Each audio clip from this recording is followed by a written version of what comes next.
momento juntos, estudamos sobre a teologia missionária da Grande Reforma.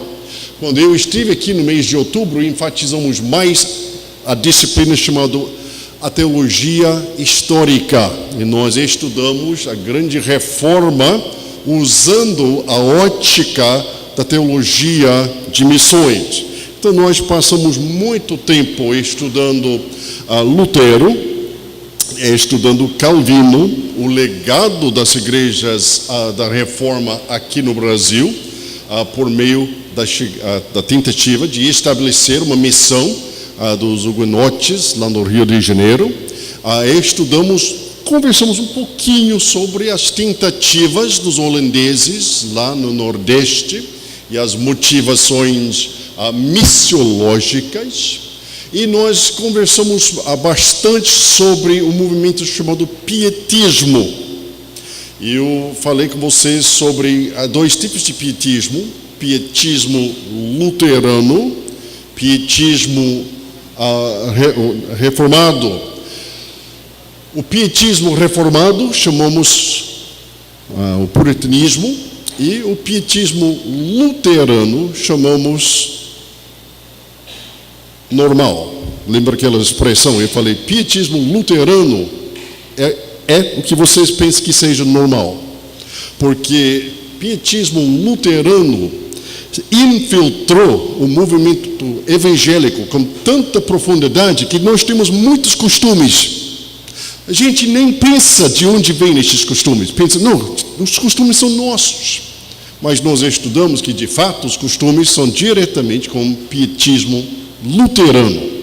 De onde vem essa ideia de grupos pequenos? Lembra a nossa conversa? Vem de onde?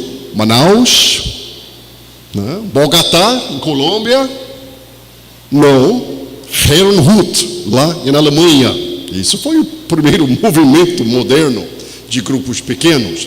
Então, grupos pequenos, a importância das disciplinas espirituais, piedade, o casamento entre a formação acadêmica e a missão integral, todas estas ideias são baseadas nos conceitos do pietismo luterano. Então, isso dá um resumo geral do nosso caminhada até hoje.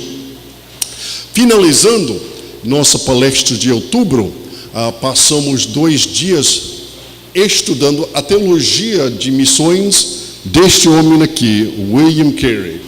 Se ainda não comprou este livro, Fiel Testemunho, eu ia encorajar vocês a fazer a compra, porque este livro simplesmente é o livro principal dos últimos anos, escrito sobre a pessoa e o ministério do William Carey. Nós vamos falar hoje à noite sobre a missiologia do William Carey. Mês de outubro eu falei muito sobre a teologia do William Carey. E este livro vai falar tanto sobre a teologia quanto a missiologia. Eu tinha o privilégio de estudar 4 anos com este professor, Dr. Timothy George. Se não gostar da minha teologia, se não gostar do meu jeito, pelo menos sabe quem você pode culpar. É Dr. Timothy George, porque ele é um dos maiores teólogos batistas, historiadores, hoje em dia. Agora, um senhor com 67 anos de idade, está chegando ao final do seu ministério, mas é impossível exagerar a influência forte do Dr. Timothy George no meio dos batistas da Convenção Batista do Sul. Só falando sobre este livro, Dr. George escreve: William Carey é universalmente reconhecido como o pai das missões modernas. Seu nome se confunde com o período heróico do movimento missionário protestante iniciado com seus 40 anos de ministério na Índia. período que inclui a saga de outros personagens notáveis como Henry Martyn, ou David Livingstone na África, e Adoniram Judson, que nós vamos estudar, dedicar terça-feira à noite, nós vamos dedicar ao estudo do Adoniram Judson, e um missionário batista que vou dizer que fica no mesmo peso do William Carey, só pensando sobre o legado de Judson, amanhã à noite. Pode até convidar pessoas que querem aprender mais sobre missões. Carey foi a pessoa que quebrou o galho, e todos os missionários de grande porte, de fama igual a Adoniram Judson, estavam seguindo os passos do William Carey. Sapateiro, botânico, tradutor, pregador, gerente de fábrica, William Carey foi tudo isso e para muitos anos. Acima de tudo, ele foi um fiel testemunho do Evangelho de Jesus Cristo no meio de uma vida de sofrimento pessoal. Não vamos conversar sobre isso. Perdeu a sua esposa numa forma muito ruim. Perdeu seus filhos. Perdeu todo o lucro. Perdeu até o apoio da sua missão lá em Londres. Não foi fácil. De desprezo profissional e de discórdias internacionais. Este livro da cabeceira Fiel Testemunho o conduzirá pelos caminhos trilhados por William Carey, numa linguagem cheia de vida, de emoções, convicções intensas, que Dr. Timothy George sabe expressar com maestria indiscutível. E eu vou dizer, isso não é exagero. O cara sobre William Carey é Dr. Timothy George. Ele é o ponto de referência. E os seus outros livros também de grande valor, a Teologia dos Reformadores. Então, deixe-me corrigir, se não ainda fez a sua compra e você é batista, querendo aprender sobre a história de missões, qualquer evangélico vai ter interesse, e principalmente a história de missões da perspectiva dos batistas, este livro é essencial. Vamos ter uma palavra de oração. Nós vamos começar. Querido Deus, como nós queremos expressar gratidão profunda que estamos aqui hoje à noite. Como nós queremos dizer obrigado, Senhor, para grandes professores da história igual do Dr. Timothy George, que tem impactado a minha vida, que ajudou na minha formação acadêmica e espiritual. E a razão que estamos aqui hoje à noite, que o Senhor trouxeste para a minha vida, o Dr. Timothy George, para me dar uma orientação teológica, quando eu era um jovem, sem rumo, sem direção, confuso sobre tanta coisa. Obrigado, Senhor Deus, sobre o legado dos evangélicos na área de missões. Obrigado, Senhor, para o legado espiritual do pietismo luterano, do pietismo puritano, do avivamento espiritual que todos nós que somos evangélicos recebemos esta bênção. Deus, que hoje à noite nós queremos pedir, entrando no nosso estudo da história do século XVIII e século XIX, amanhã e diante, que o Senhor esteja nos orientando, nos ajudando a entender cada vez mais os princípios históricos que estamos estudando por meio desta matéria da expansão da igreja e como estes princípios históricos poderiam ainda ser aplicados em nossa vida e nosso trabalho missionário hoje em dia. Esteja abençoando esta noite cada aluna que está aqui, que o Senhor esteja abençoando, guiando e orientando. Hoje à noite oramos para a glória do Deus Trino, Pai, Filho e Espírito Santo, e o avanço do teu reino aqui neste mundo. Amém e amém e amém. Vamos pensar sobre o grande século de missões. Vamos passar para frente, avançar para frente, para número 2, por favor. O grande século das missões protestantes. A história de missões começa para valer com este século que nós chamamos o grande século de missões protestantes. Se, como nós estudamos no mês de outubro, houve tentativas no século XVI, no século XVII, estas tentativas foram nobres, mas ainda o negócio não pegou, não avançou. Mas no século XVIII começou agora a avançar esta obra missionária que hoje em dia se estende no mundo inteiro. Esta era, chamado o grande século das missões protestantes, começou formalmente em 1792 com William Carey. Nós vamos estudar sobre a missiologia do William Carey hoje à noite, sem enfatizar a teologia dele com tanto ênfase igual do mês de outubro do ano passado. E terminou em 1910 com a grande conferência missionária de Edimburgo, lá na Escócia. Então, basicamente, é aproximadamente 110 anos da história, chamado o grande século.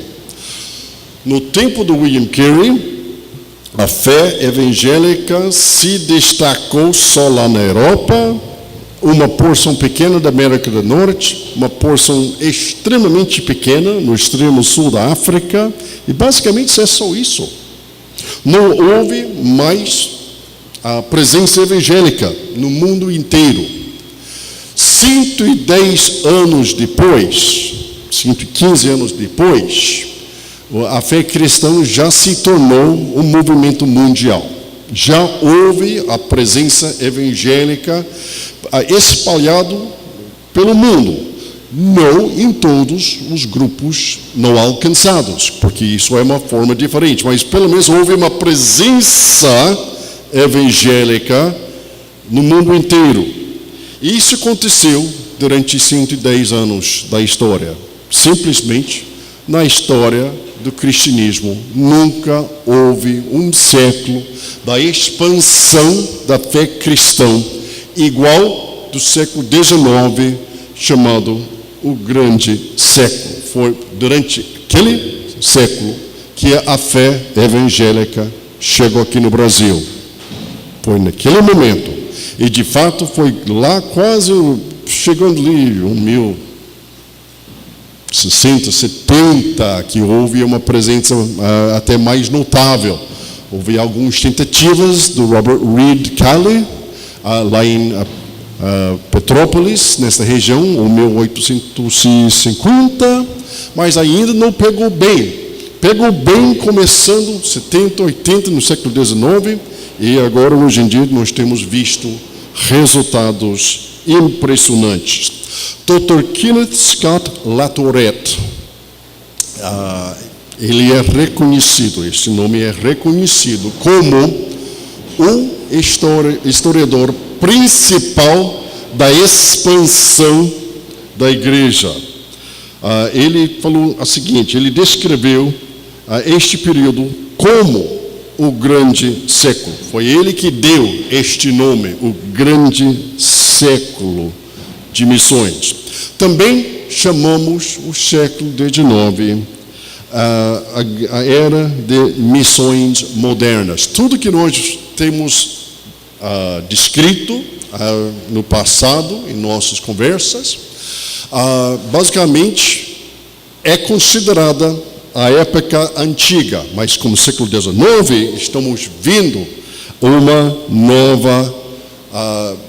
novo passo na expansão da fé cristã. Isso foi o tempo em que a igreja evangélica começou a assumir a postura de liderança dentro da fé cristã que ela ainda está exercendo hoje em dia, em nossos dias. Vamos avançar para ponto 3, por favor. O slide número 3. Fatores gerais que afetam a missão cristã na era moderna. Missões sempre acontecem num contexto. Isso é fundamental. A fé cristã nasceu no Império Romano e isso impactou a expansão da fé evangélica por 500 anos. Foi difícil para a fé evangélica ultrapassar estas barreiras facilmente. Houve algumas tentativas, houve alguns pontos de expansão, mas em geral a fé cristã ficou ali dentro do seu contexto. Missões é o estudo, missiologia é o estudo de passando barreiras. Você pode facilmente estudar o livro de Atos no Novo Testamento só usando a lente missiológica. Em vez de pensar sobre muitos assuntos teológicos que vão chamar a atenção hoje em dia, faça um estudo do livro de Atos só pensando sobre quantas barreiras foram ultrapassadas na igreja primitiva. E tem muitos eruditos do Novo Testamento que vão dizer isso é a chave para entender o livro de Atos. O Espírito Santo, por meio da pregação da palavra, está ultrapassando barreiras sociais, culturais, barreiras linguísticas, étnicas, e você vai ver chegando lá no final do livro de Atos. O livro de Atos será resumido como aquela declaração que a fé cristã estava sendo pregada em toda liberdade. Ou seja, não há barreira que poderia impedir a expansão da fé cristã. Isso é a verdade. Ao mesmo tempo, precisamos entender que a fé cristã se expressa dentro de uma cultura, não é sinônimo com uma cultura, mas se expressa dentro de uma cultura. A fé, o conteúdo doutrinário da fé cristã é transcultural, transtemporal, ou seja, a fé é a verdade para todas as pessoas, em qualquer situação cultural. Ao mesmo tempo, a fé se expressa dentro das formas culturais. A fé não é sinônima como as expressões culturais, mas se expressa dentro de um contexto. Importante, então, para a gente entender o contexto do século XIX, porque houve certas coisas acontecendo aqui neste mundo que facilitou a expansão da fé evangélica. Como houve coisas no passado que impediu esta expansão, também há coisas que nós podemos observar que ajudou na expansão. Meu supervisor do doutorado, o Dr. Ian David Seals, ele falou o seguinte: este período da história é marcado pelo avanço das missões protestantes que frequentemente era facilitado pela expansão colonial das potências europeias ao redor do mundo. Isso não pode ser negado. Não queria dizer que está é um ponto para simplesmente ser apoiado nem aplaudido. Mas o fato é que no século XIX houve uma ligação entre a expansão colonial e a expansão da fé evangélica. Quais foram os fatores que aconteceram? A exploração mundial. Simplesmente, pessoas cristãs não tinham percepção sobre o tamanho do mundo há muitos anos. Muitas vezes pessoas vão criticar cristãos do século XVI, do século XVII, por a sua falta de compaixão missionária. Eu vou falar honestamente, acho que esta crítica está meio severa. Muita gente no século XVII não tinha nenhum conhecimento sobre o mundo. O seu conhecimento não estendeu mais do que 20 quilômetros ao redor da cidade onde eles nasceram. Até o próprio William Carey, depois de chegar lá na Índia, navegando quase o mundo inteiro, mais de 40 anos, ele ficou dentro de 30 a 40 quilômetros do local onde ele entrou na Índia. Ou seja, ele nunca saiu. ele ficou ali, naquele ponto, porque não foi fácil. Pessoas não tinham conhecimento do mundo. No século XVIII, a expansão, 16, 17, 18, a expansão do mundo expandiu bastante. Pessoas começaram a entender que, de fato, o mundo é grande, há muitas pessoas de culturas diferentes e muitas pessoas precisando ouvir as boas notícias de Cristo Jesus. Esta exploração mundial foi liderada por certas culturas. Século XVI, você já conhece muito bem aqui no Brasil, os portugueses foram envolvidos nesta exploração mundial. É impressionante, um país tão pequenininho assim se espalhou no mundo inteiro. Igual dos holandeses, também um país tão pequenininho assim. No século XVII, eles também se espalharam no mundo inteiro. A razão que os holandeses e até os portugueses não tinham até um impacto igual ao dos espanhóis, os britânicos, simplesmente Portugal e Holanda foram países tão pequenininhos que eles criaram até uma expressão colonial, mas não tinha população adequada para manter as colônias. Isso sempre foi a realidade tanto dos portugueses quanto dos holandeses, mas eles se expandiram. E você vai encontrar colônias de Portugal lá na Índia, certamente, na África, mas chegando até lá na China. E até o primeiro missionário para chegar lá em Japão foi nada menos do que um missionário português, São Francisco Xavier. E foi até ele que ficou ali, lá olhando na direção da China e fez aquela oração missionária em que ele pleiteou com Deus: rocha grande, quando se abrir. E, com o tempo, a China se tornou o foco principal de missões. Nós vamos falar muito mais sobre isso quarta-feira e adiante, porque no século XIX, as estratégias missiológicas foram desenvolvidas.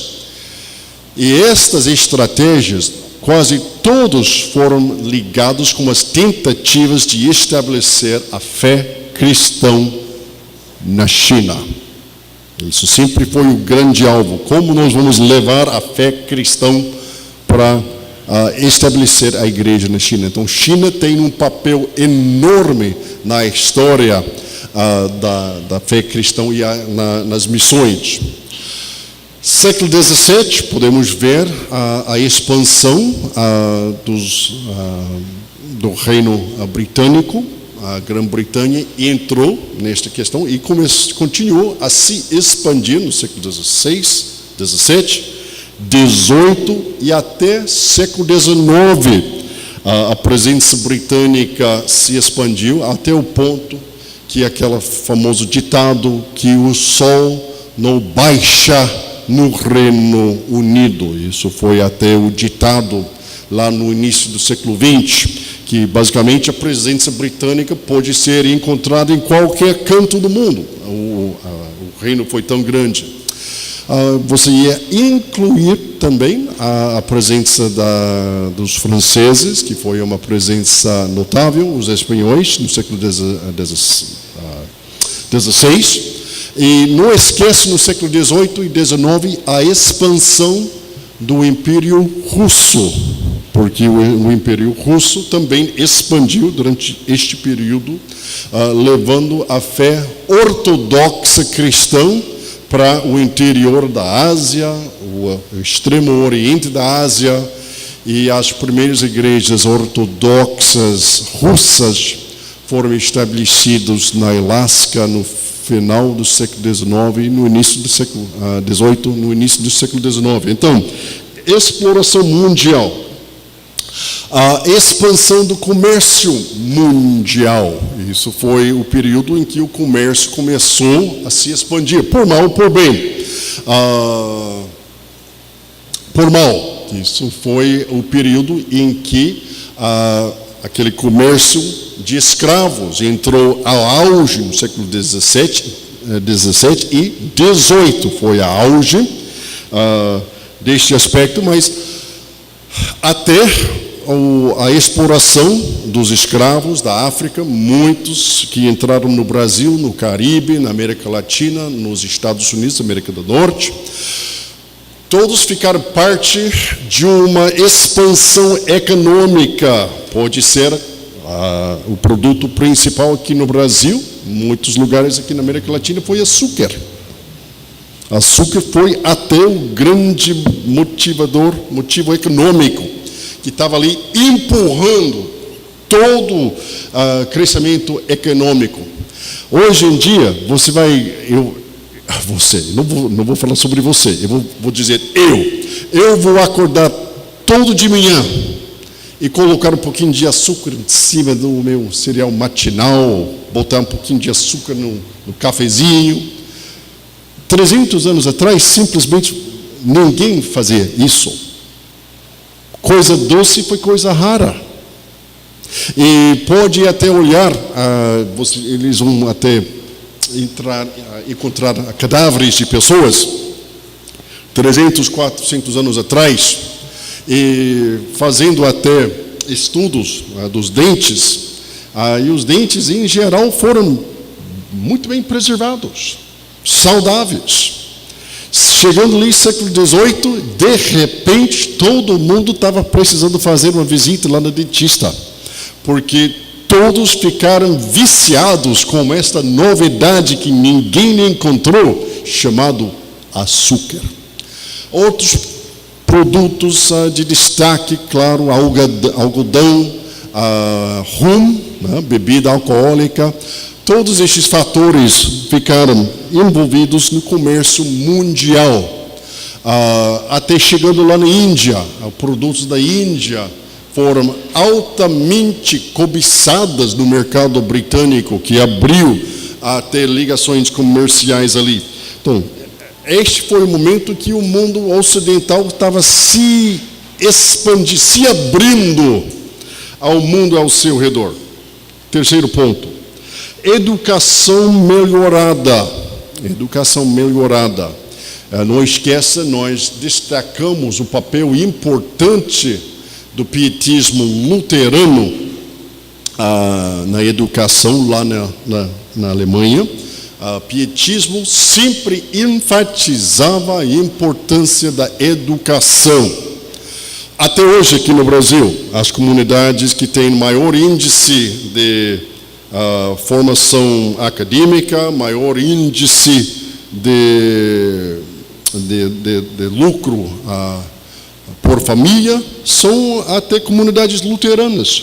Por quê? a própria comunidade valoriza educação, valoriza investimento financeiro, valoriza certas coisas. De onde vêm estes valores? Os valores não caíram do céu. Os valores foram uma tentativa de colocar na prática a sua própria fé reformada, luterana, nesta situação.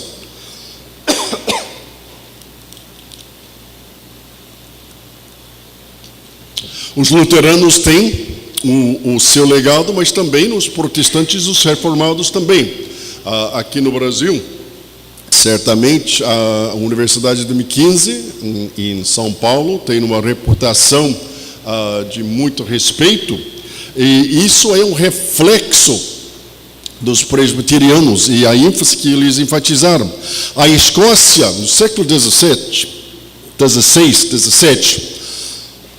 Escócia era um país pobre, um país péssimo. Ninguém queria ficar lá.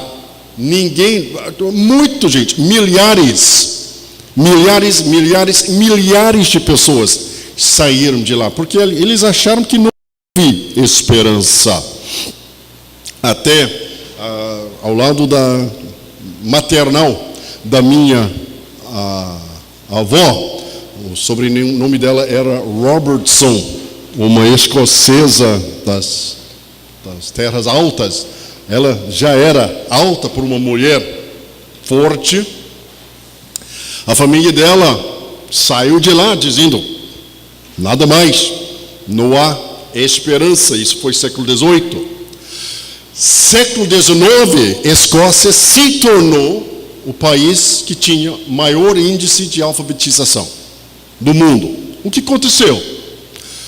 A grande reforma valorizou a educação e pessoas se tornaram cada vez mais.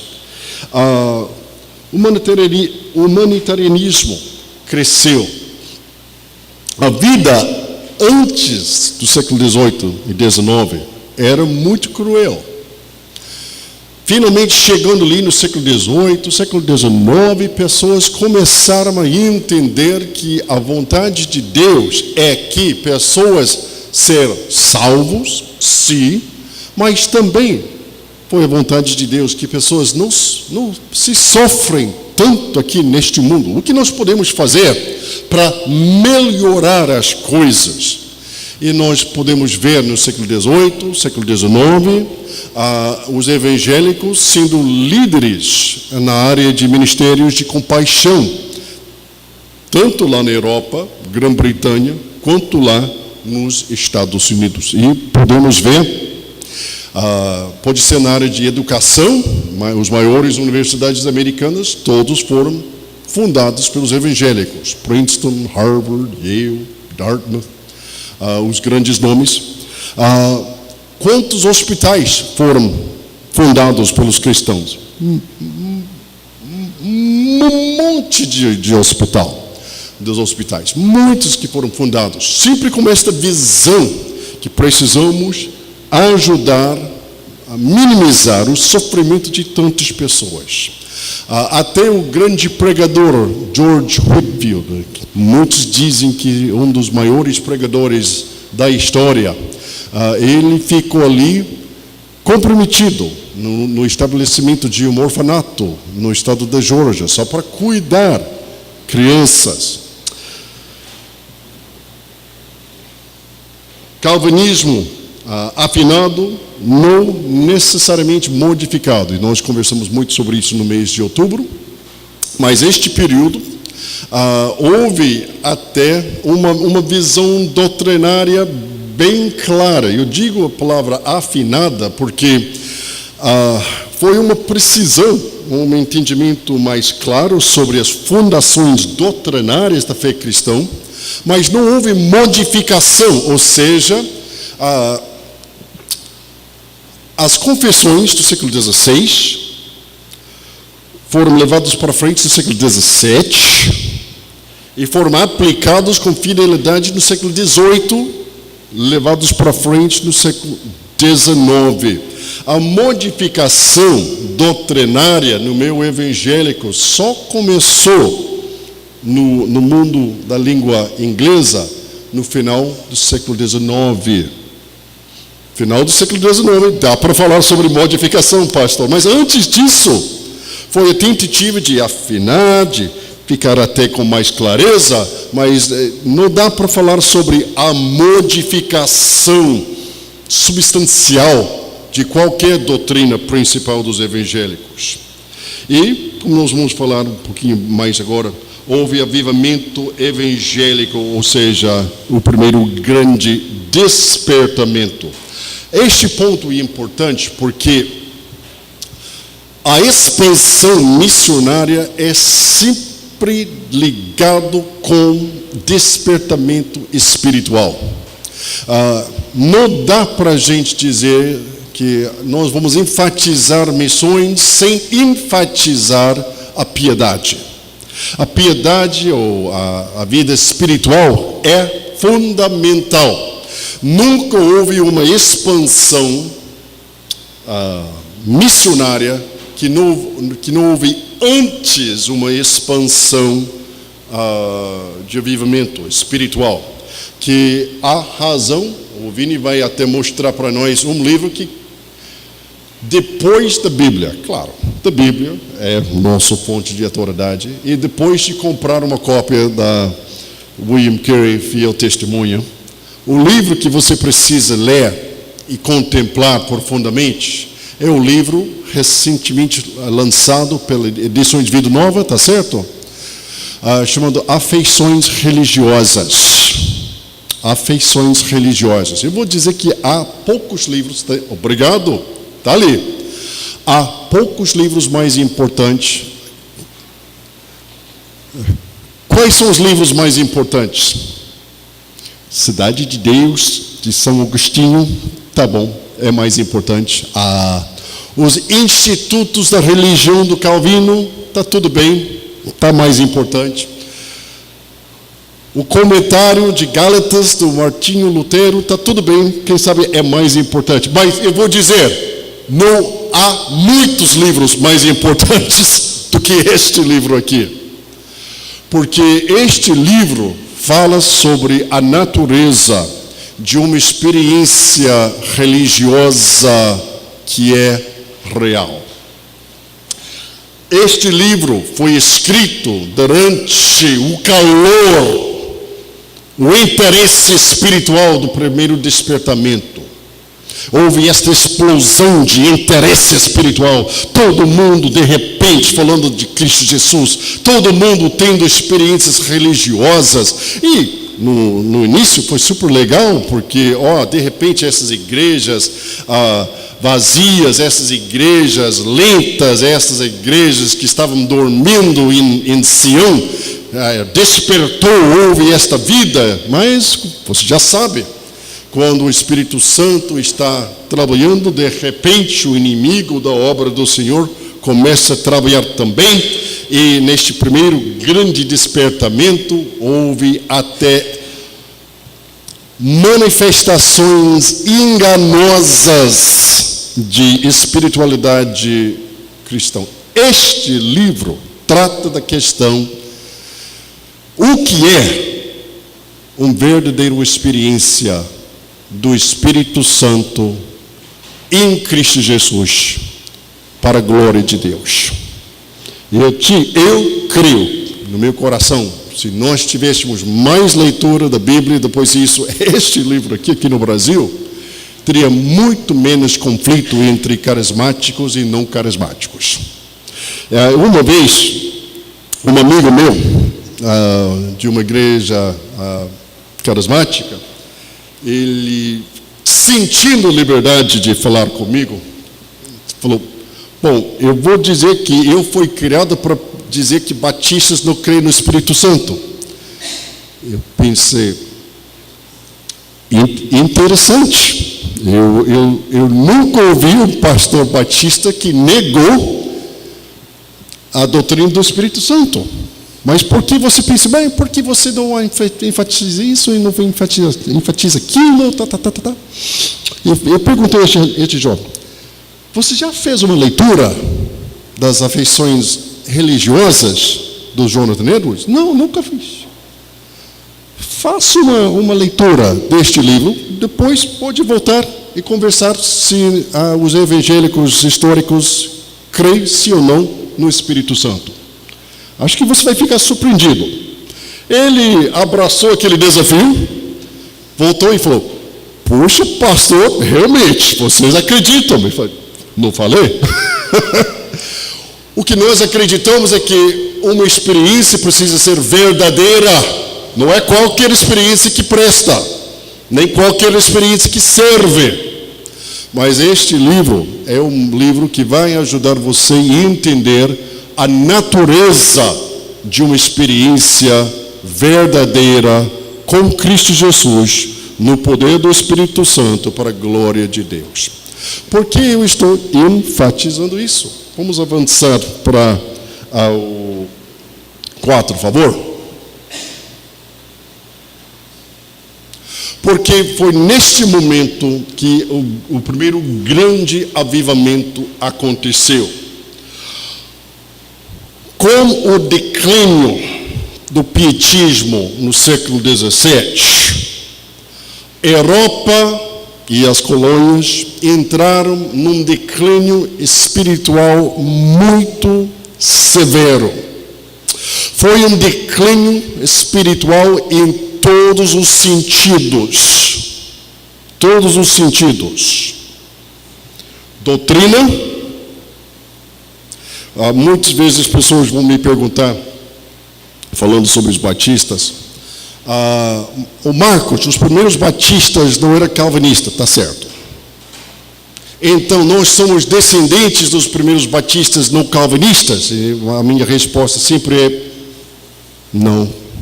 Nós somos os descendentes dos calvinistas. Mas os primeiros batistas eram arminianos, tá certo? Tá certo. Mas o que aconteceu com os primeiros batistas?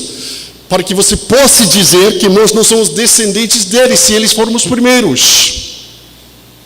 Eles sumiram lá no início do século XVIII, porque houve uma filosofia chamada deísmo, que ficou tão forte, enfatizando o raciocínio, que até essas igrejas que tinham ligações com as primeiras igrejas batistas arminianas, saíram da fé cristã e se tornaram deístas. Uma situação extremamente preocupante. Não somente os batistas arminianos, até os congregacionais lá no England, Nova Inglaterra, a sede dos puritanos, o Harvard começou a pregar que Deus é um e Cristo foi só uma criação de Deus. Desvio doutrinário na forma mais profunda. Os anglicanos, sempre uma religião, vamos dizer, uma religião complexa. Ou há anglicanos que são quem sabe os mais evangélicos que eu conheço.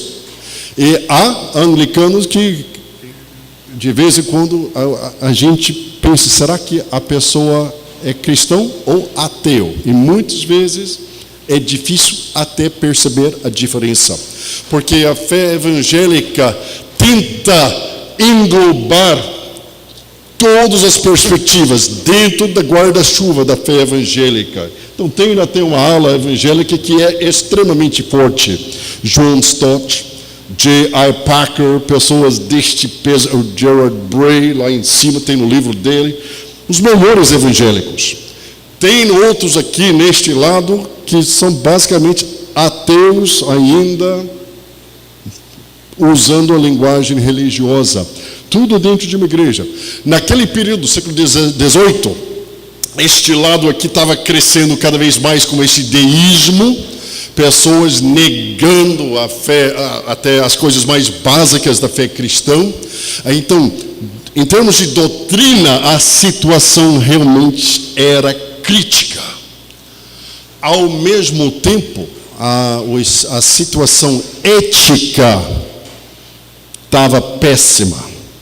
Péssima, péssima, péssima. Eu sei que hoje em dia estamos passando por um momento de sem direção nas questões éticas de sexualidade, administração financeira, mas isso não é a primeira vez. A situação da ética sexual no início do século XVIII foi uma situação fora de controle.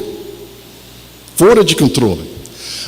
Doenças sexuais estavam se espalhando em toda direção devido à realidade. A questão de desonestidade financeira alcançou cada aspecto da sociedade britânica. Então a situação foi difícil nesse sentido. A violência estava cada vez mais notável. Simplesmente comunidades não foram seguras. Claro, todo mundo gosta de assistir aos filmes Os Piratas do Caribe. Mas quais são as condições que vão criar um pirata? Né? A situação basicamente vem de um contexto muito instável. Então, pirataria não é brincadeira se você é o vítima desta violência. Então, isso estava crescendo. E para deixar tudo pior, as igrejas evangélicas estavam murchando, se esfriando. Mas houve um grupo de pessoas fiéis, luteranos, reformados, anglicanos, ficando ali fazendo as coisas mais simples, mais básicas. Quais são estas coisas mais simples e mais básicas que nós podemos aprender aqui neste ponto? Estive 2 semanas atrás, eu e meu colega Dr. Bledsoe, que já lecionou aqui, nós estivemos lá no Washington com alguns líderes aqui no Brasil, visitando a Igreja Batista Capitol Hill e pensando, estudando com o Dr. Mark Dever sobre os princípios chamados 9 marcas. Mas basicamente o que nós estamos estudando é a eclesiologia neotestamentária. O que a Bíblia diz sobre a natureza da igreja local. Um assunto que eu creio que seja muito importante. E participamos daquele culto, um culto tão diferente. Eu nunca vi culto igual. Eu olhei e pensei, puxa, isso não faz sentido. Como nós podemos ter mais do que 1.000 pessoas aqui? Porque tudo que você ouviu que não dá para fazer isso, não dá, porque ninguém vai querer ouvir, ninguém vai participar, ninguém vai apoiar. Estava ali, basicamente tudo que estava ali foi contra tudo que você vai ouvir. Não, a pessoa tem que dar treinamento, tem que fazer coisas que eles vão gostar, tem que até fazer um apelo para criar interesse. E houve, ali naquela igreja foi pregação da palavra, oração, povo de Deus cantando e ministério. E que mais? Nada mais. As coisas mais simples. E me deixou com boca aberta. Mais do que 1.000 pessoas ali. Naquele dia não houve espaço para você sentar. E para um americano, aquele que me chamou atenção, a grande maioria embaixo de 30 anos de idade. Simplesmente eu nunca vi. Hoje em dia, meu país quase não tem igreja igual. Vamos dizer 800, 900 jovens, 30 anos para baixo, ficando ali ouvindo de uma mensagem de 1 hora, cantando as músicas tradicionais, orando para quase 20 minutos durante o culto e se comprometendo com missões na saída. Gente, foi coisa impressionante. Então, nós tivemos até uma conversa com o Dr. Dever. Eu e o Dr. Dever somos quase da mesma idade. Ele não me lembra, mas eu estudei no seminário com ele, quase no mesmo período. Ainda eu lembro a pessoa dele. lá no Southern Seminary, no meados da década de 80. Então, ele nos convidou para o escritório dele, eu, Dr. Bledsoe, mais 15 pastores brasileiros, 2 presbiterianos e 13 batistas, sentados ali, e agora é hora de perguntas. Pergunta sobre isso, pergunta sobre aquilo, pergunta sobre... Finalmente, um pastor, foi batista mesmo, fez a pergunta que todo batista está querendo fazer. Dr. Dever. Impressionante esta igreja. Uma pessoa, ele acabou de mandar 70 famílias sair da igreja e plantar uma nova igreja, só um mês antes. 70 famílias. Já com a saída de 70 famílias para começar uma nova igreja, a igreja ficou cheia, não houve espaço para você citar. Como você vai explicar isso? Todo mundo queria saber. Então, pastor jovem batista fez esta pergunta. Notamos que Deus está fazendo alguma coisa aqui. Qual seria a sua palavra de orientação para um jovem pastor? Gente do céu, todo mundo pergunta excelente. Pastor, não tinha coragem de fazer essa pergunta, mas eu quis fazer. Então todo mundo ficou ali, tem papel, caneta, pronto para fazer. E aí, o que o grande Dr. Dever vai falar? Estamos aqui para receber a bênção, doutor. Fale, Jeová, estamos prontos. Ele falou: bom, esteja vigiando a sua vida. Esteja vigiando a sua doutrina. Pregue a palavra. Continue na oração. Amém. E tem mais, doutor? Deve ter mais. Deve ter mais alguma coisa para falar. E o cara perguntou ao doutor Dever: tem mais alguma coisa? Não. Esteja vigiando a sua vida. Esteja vigiando a sua doutrina. Pregue a palavra. Continue em oração. E ele falou estas palavras. É só isso. É só isso. É só isso. Pessoas vão perguntar: Marcos, como que é que este grande avivamento tão famoso aconteceu? Na luz dessas condições culturais tão pesadas, tão difíceis, como que é que Deus agiu nessa situação? Eu vou falar honestamente, não há nenhum segredo. E se você quiser também ver Deus agir na sua vida, é só fidelidade a 4 coisas. Esteja vigiando a sua vida. Os puritanos foram chamados puritanos, por quê? Eles levaram a sério: esteja vigiando a sua vida. Homem de Deus tem que ser homem de Deus. Tem que levar a sério essa questão de santidade. Tem que se colocar diante de Deus e dizer: Deus, eu não queria ser a pessoa que eu era antigamente. Eu queria ser uma pessoa cada vez mais perto de Ti, deixando para trás as coisas deste mundo. Esteja vigiando sua vida. Esteja vigiando sua doutrina.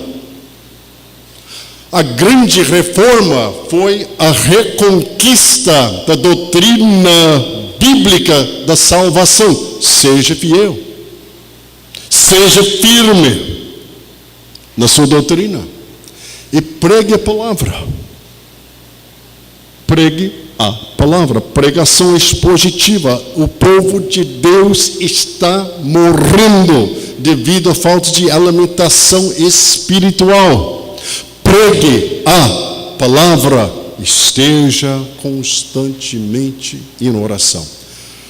Quando nós pensarmos sobre o grande avivamento, gente, eu vou dizer que não foi mais complicado do que isso. Pessoas que fizeram estas 4 coisas tão simples. Eu posso citar nomes, exemplos. O George Whitefield, que está ali pregando em cima do túmulo do seu pai, neste quadro ali, um jovem de quase 18, 19 anos, pregando em cima do túmulo do seu pai, e Deus abençoou a mensagem expositiva com tanta bênção que ele, um pouquinho antes, nem quis pregar. Ele falou, eu não sou capaz de pregar, eu não sou pessoa que tem este dom. E pessoas falaram, Jorge, tu tens o dom, tem que exercer este dom. Ele começou a pregar e Deus abençoou. Não é por acaso que John Wesley, seu irmão Charles Wesley, os dois estabeleceram, chamado o Clube da Santidade lá no Oxford, pessoas que vão levar a sério essa questão de ser fiel em termos da nossa ética cristã aqui neste mundo. Não é por acaso. Não é por acaso que um Jonathan Edwards, que enfatizou a importância da pregação da palavra do Senhor. E você pode ler literalmente centenas de mensagens do Jonathan Edwards. E a coisa, Pastor de Leão, que chama a minha atenção, ele escreveu e pregou estas mensagens entre 25 e 44 anos de idade. Depois disso, basicamente ele saiu do ministério, foi expulso da sua igreja.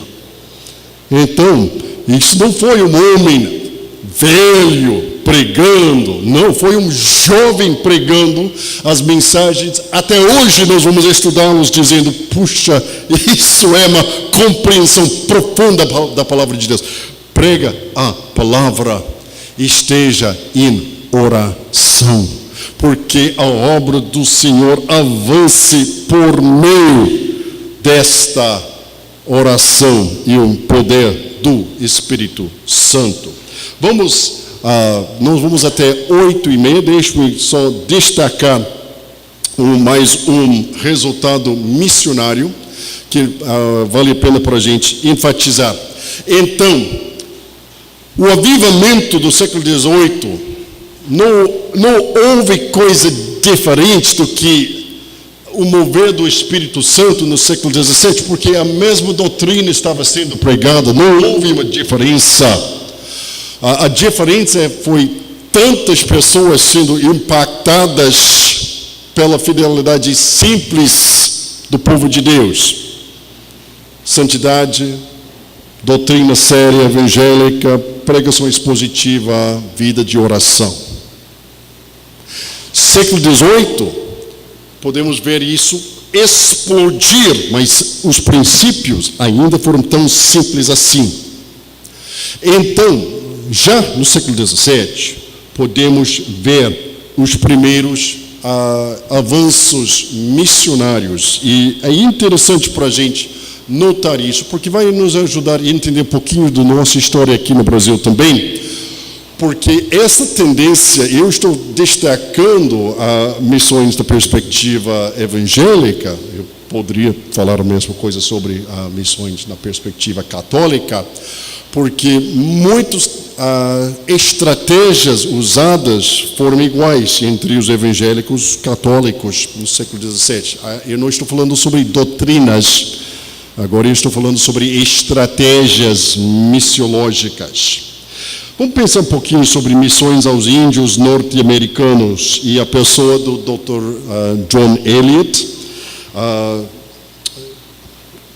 Bom, basicamente a vida dele se espalhou por um século. O John Eliot era um pastor puritano que trabalhou entre os índios algonquinos em Nova Inglaterra, e ele recebeu o título chamado o Apóstolo dos Índios. Ele começou a estudar a língua algonquina em 1644 e 2 anos depois começou um ministério entre eles.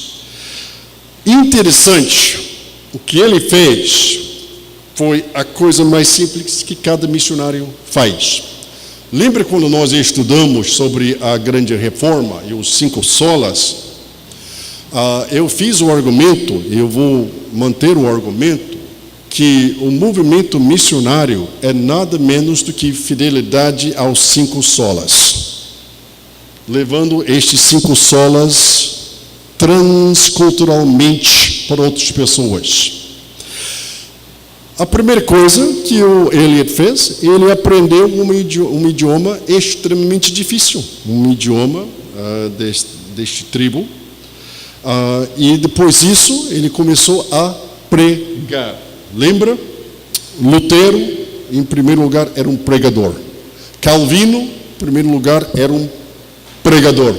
O Jonathan Edwards, em primeiro lugar, era um pregador.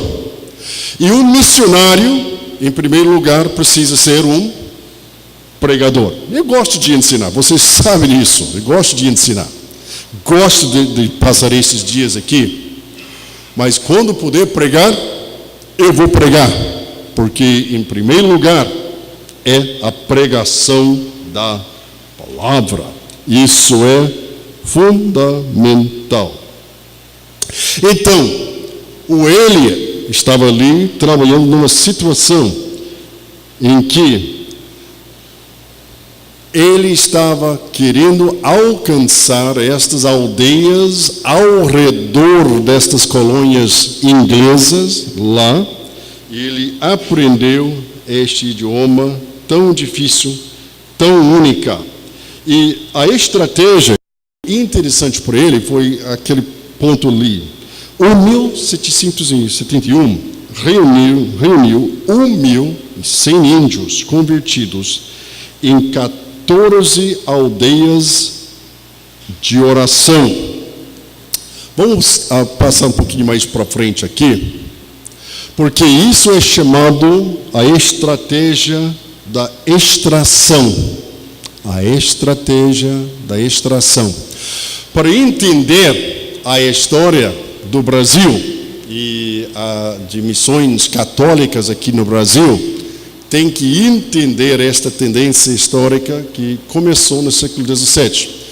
Não foi simplesmente o padre Anchieta ou os jesuítas que chegaram ali no interior do Brasil, Paraguai e Argentina, que estabeleceram as missões. Isso foi também dos protestantes, porque pessoas estavam se convertendo a Cristo Jesus e o missionário pensou, e agora fazer o quê? Como eles podem manter a sua fé intacta se continuar ali naquela comunidade? Então, estas aldeias de oração foram estabelecidas lá em Massachusetts. Aqui no Brasil, houve outros fatores também, mas a ideia da construção das missões, o reino do Guarani, lá no extremo sul do Brasil, norte da Argentina, sudeste do Paraguai, foi uma tentativa de estabelecer um local onde os índios poderiam ser discipulados sem ser ameaçados por fatores de fora.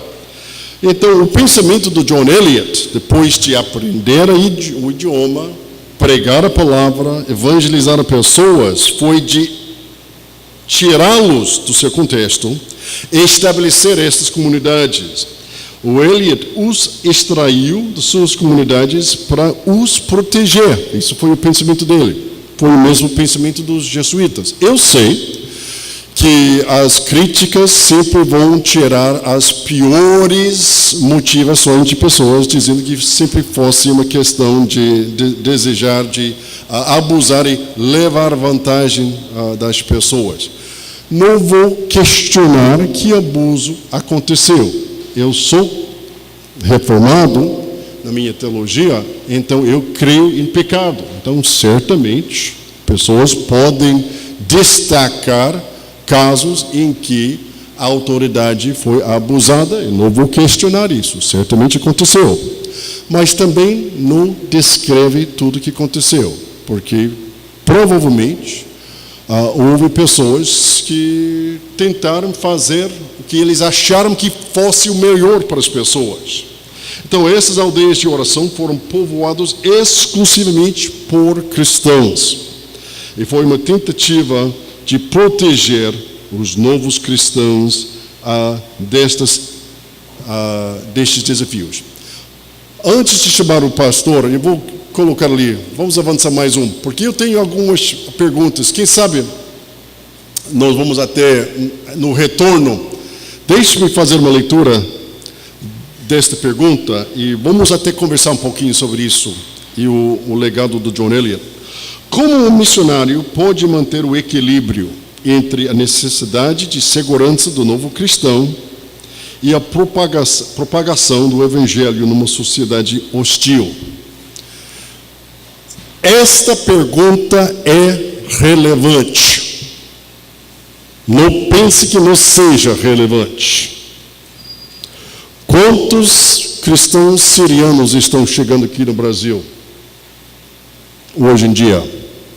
Centenas, possivelmente milhares, pelo menos centenas. Eu sei, em Curitiba, é centenas de pessoas. Onde eu frequento lá no PIB de Curitiba, eu vou dizer, mensalmente, vai ter refugiados cristãos do mundo oriental,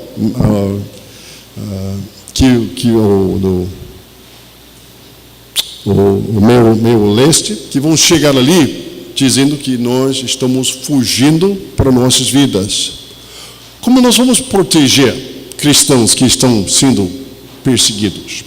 Nós temos até amigos que vêm do Sudão e literalmente eles fugiram da sua vida e deixaram tudo para trás a não ser as suas malas, só para fugir da perseguição. Então, como nós vamos manter o equilíbrio entre pessoas sendo sal e luz onde eles moram e ao mesmo tempo tentando manter um nível de segurança razoável?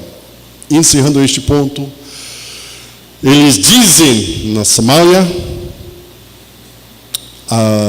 alguém que se converte à fé cristã vai sobreviver 3 meses. Qual é a nossa resposta como evangélicos diante desta realidade?